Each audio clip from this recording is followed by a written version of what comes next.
అందరికీ స్వాగతం. మనలో చాలామందికి ప్రార్థన చేసేటప్పుడు ఓ సందేహం వస్తుంది కదా. అసలు మనం సరిగ్గానే ప్రార్థిస్తున్నామా, మన ప్రార్థన దేవుడి దగ్గరికి వెళుతుందా అని. సరే, ఈరోజు ఆ ఆందోళనలన్నింటినీ పక్కన పెట్టేసి ఒక సింపుల్ ప్రేయర్లో ఉండే అద్భుతమైన శక్తి ఏంటో తెలుసుకుందాం. చెప్పండి, ఎప్పుడైనా మీ ప్రార్థనలు ఇంకా సరిపోవేమో, ఇంకా బాగా చెయ్యాలేమో అనిపించిందా? చాలామందికి ఈ ఫీలింగ్ ఉంటుంది. మన ప్రార్థనలు ఇంకా గొప్పగా, ఇంకా శక్తివంతంగా ఉండాలని ఒక రకమంగా ఒత్తిడికి లోనవుతాం. ఇది చాలా కామన్. కానీ అసలీ భావన మనకు ఎందుకు కలుగుతోందో ఇప్పుడు చూద్దాం.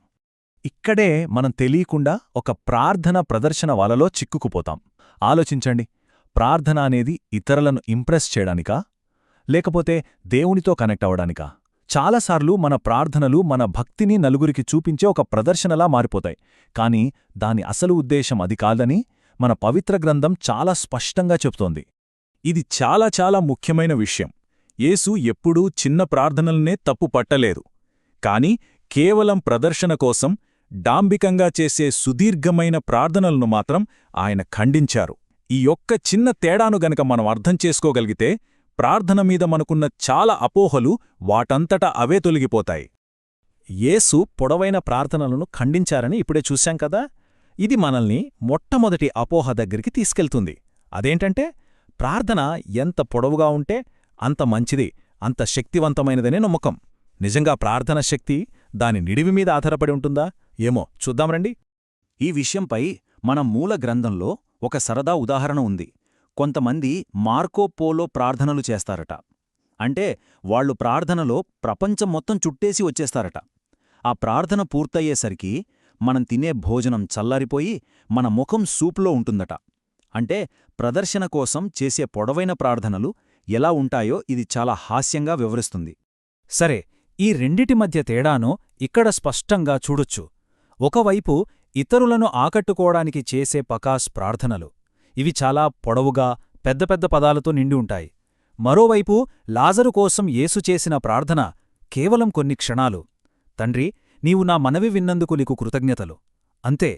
కాని ఆ కొన్ని క్షణాల్లోనే విశ్వాసంతో నిండిన అపారమైన శక్తి ఉంది. అందుకే అంటారు, మనం ఎంత సంక్షిప్తంగా ప్రార్థిస్తే మనం ఆయనను అంత గొప్పవానిగా చేస్తామని. అంటే మన చిన్న ప్రార్థన దేవుని శక్తిమీద మనకు ఎంత గొప్ప విశ్వాసముందో చూపిస్తోందన్నమాట. మన మాటల బలం మీద కాకుండా ఆయన శక్తిమీద ఆధారపడుతున్నామని చెప్పడంలాంటిది.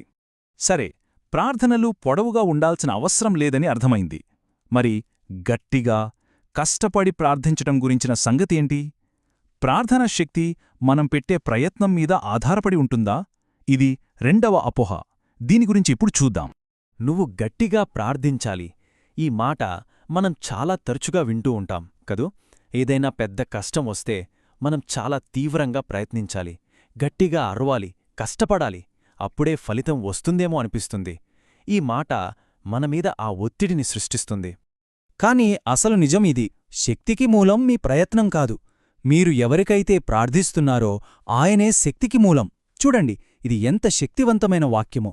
ఇది మన ఫోకస్ను మన నుండి దేవుని వైపుకు మారుస్తుంది. పవర్ అనేది మన ప్రయత్నంలో లేదు, ఆయనలో ఉంది. సో ఫైనల్గా ప్రార్థనా ప్రభావం అనేది మనం బిగ్గరగా ప్రార్థించామా, మెల్లగా ప్రార్థించామా, లేదా గట్టిగా ప్రార్థించామా అనే దానిమీద ఆధారపడి ఉండదు. అసలు పాయింటేంటంటే మనం ఎవరికి ప్రార్థిస్తున్నాము అనేదే ముఖ్యం.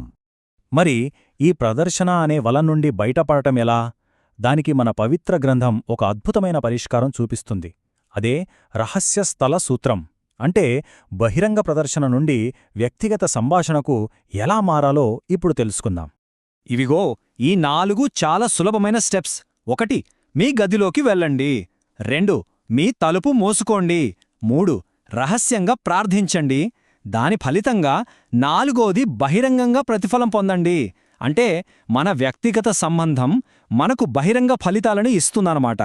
ప్రార్థన అంటే దేవునితో మనకుండే పర్సనల్ సంభాషణ. ఇప్పటిదాకా మనం చూసిన విషయాలన్నింటి సారాంశం ఒక్కటే. ప్రార్థన అంటే ఒక సరళమైన, సూటిగా ఉండే, నిజాయితీగల సంభాషణ. అనవసరమైన పోకస్ను వదిలేసి మనసులో ఏముందో అది ఉన్నది ఉన్నట్టుగా హృదయం నుండి మాట్లాడటమే అసలైన ప్రార్థన. మనం కొన్నిసార్లు ఇలా ప్రార్థించడానికి ప్రయత్నిస్తాం. ఓ దేవా, ఈ క్షణమున నీ వద్దకు వచ్చుచున్నాను. నీ సార్వభౌమ కృపవలన నిన్ను వేడుకొనుచున్నాను. వినడానికి చాలా గంభీరంగా ఉంది కదా? కాని ఇది చాలా పాతకాలపు అధికారిక భాష.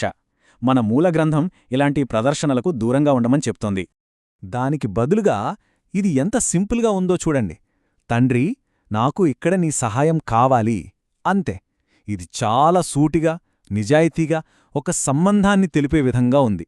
మనసులో ఉన్నది ఉన్నట్టుగా చెప్పడం. ఇక చివరగా ఈ ఒక్క శక్తివంతమైన వాక్యాన్ని గుర్తుంచుకుందాం. మీ తండ్రికి తెలుసు. అవును, మనం అడగకముందే మన అవసరాలేంటో ఆయనకు తెలుసు. కాబట్టి ప్రదర్శన అవసరం లేదు, పెద్ద పెద్ద మాటలు అవసరం లేదు. కేవలం విశ్వాసంతో కూడిన ఒక సరళమైన సంభాషణ చాలు. ఇది మనకెంతో ఓదార్పునిస్తుంది కదా? ఈ విశ్లేషణ మీ అందరికీ నచ్చిందని ఆశిస్తున్నాను. ఇలాంటి ప్రతి విశ్లేషణను మీరు మిస్ అవ్వకుండా ఉండాలంటే మమ్మల్ని ఫాలో అవ్వండి, ఈ కంటెంట్ను లైక్ చేయండి, ఇంకా మీ అభిప్రాయాలను కామెంట్స్లో తప్పకుండా తెలియజేయండి. మళ్ళీ కలుద్దాం.